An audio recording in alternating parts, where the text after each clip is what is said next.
mga wisdom. Talaga naman po ang ating simbahan maayos, mapayapa, and she's the leader of the Asherets group. Bale, siya po yung kasama ni na pastor na nagtatag ng church na to. Ate, Marlita Española. Ate Marlita Española, where are you? Beijing.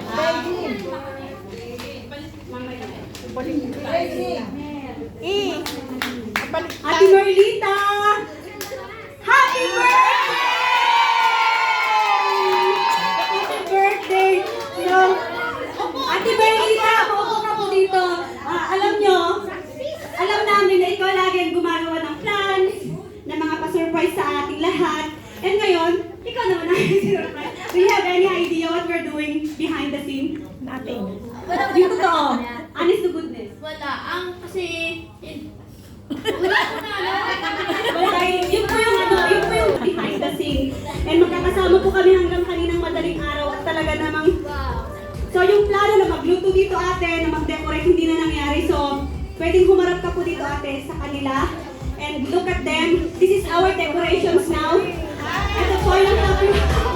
And Ate Marlita, ngayon, napaka-special mong tao. And the meaning, alam niyo po, yung may meaning po kasi ang pangalan ni Ate Marlita. Alam niyo ba yung meaning ng pangalan ni Ate Marlita?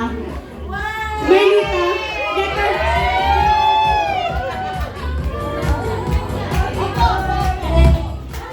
Yung bulaklak.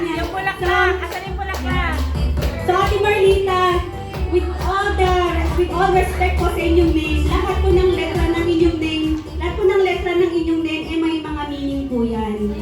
Amen? And ang ating mga kapatiran, they are holding the letters of your name and they are going to give each letter the meaning. Ito po, letter M. M. You are hardworking and full of energy. Have your focus on building stability. Remember to be patient with others and take breaks. Lagay mo dito sa nakmadan. Para yan. Letter E. So you love freedom and excitement, adventurous and outgoing. You enjoy exploring new ideas and places. You see things from many angles and have a sharp mind. Amen. Letter R, you are passionate and energetic. You love taking action and inspiring others. But remember to take a moment to plan and reflect. Happy birthday po. Letter L. You are thoughtful and kind-hearted. While you love traveling and exploring, don't overthink things to the point of missing opportunities. Balance is key. Ate, happy birthday. You are reliable and dedicated. Your logical thinking helps your success. Ambitious and independent with a strong desire to lead.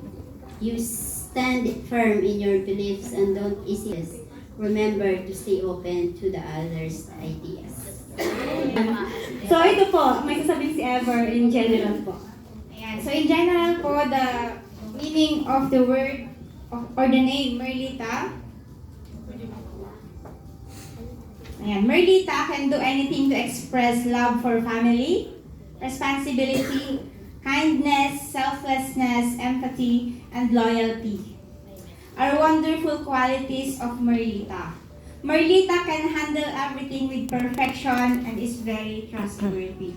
Amen. Yun po yung meaning ng name ninyo as we've searched from Mr. Google. Yun po yung ibinigay na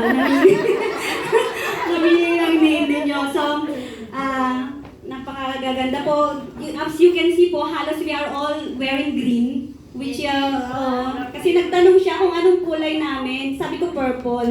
Nung nagtanong naman ako sa kanila, black daw. So, hindi niya talaga wala siyang hint na talagang green lahat, halos tayo.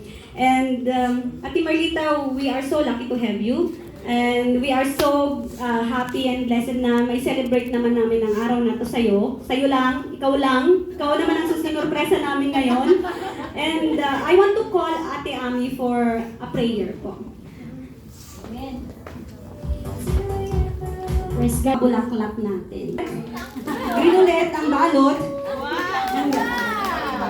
may aso pa. Tapos, Pastor, meron din po, ito po, gift po ni Andre po, yung binigay ni Pastor. Pastor, from saan po nanggaling? Saan po? From the CGM family din po ito. Sa akin lang yan. Para kay Pastor lang daw, galing kay Pastor lang daw to. So, maraming salamat. And of course, ito po, napakaganda po, napaka-special na gawa ni Ate Au. Amen? Because they said that you love flowers.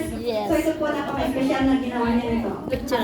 Happy birthday, Ate Merlita. Parang mas mahirap kainin yan mamaya, baka masira yung parang nahawa ka kainin. Kaya nga. And Ate Merlita, meron po kaming hindi handang appreciation through these gifts. Ay, mamaya pala. Meron pa po pala from Ate Agnes.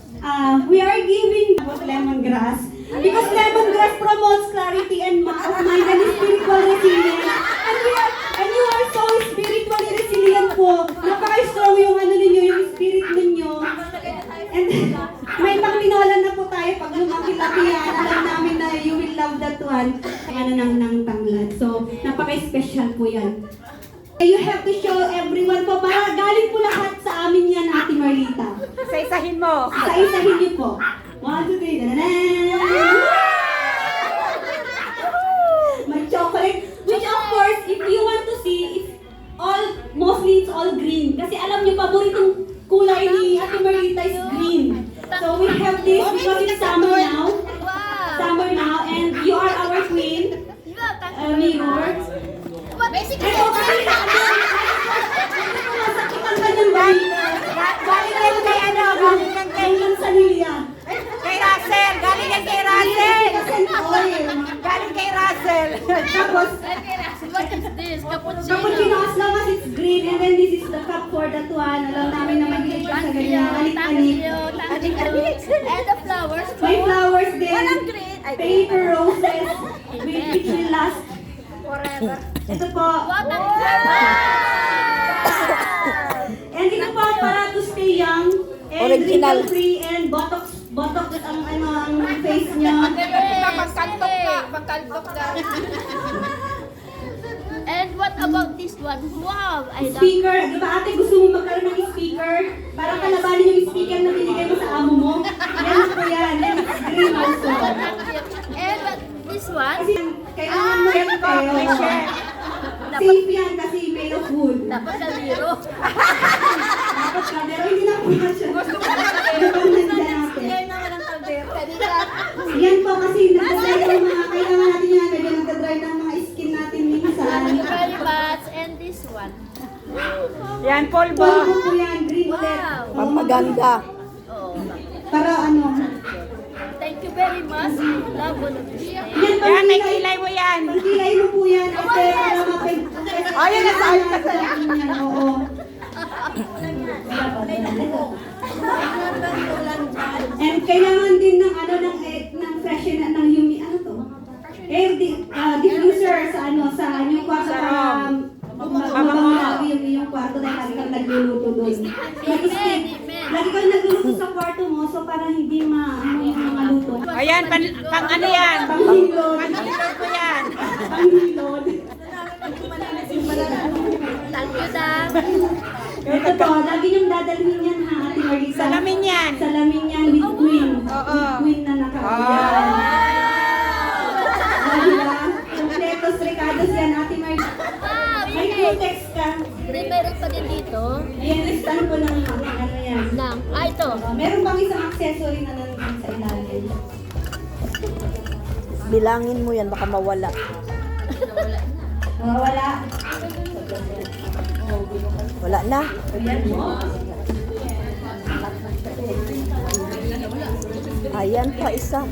So alam na natin kung ano yung favorite color ni Ate Marita, it's green. Pero hindi po siya green-minded. Green lang po talaga yung favorite color niya. I love it.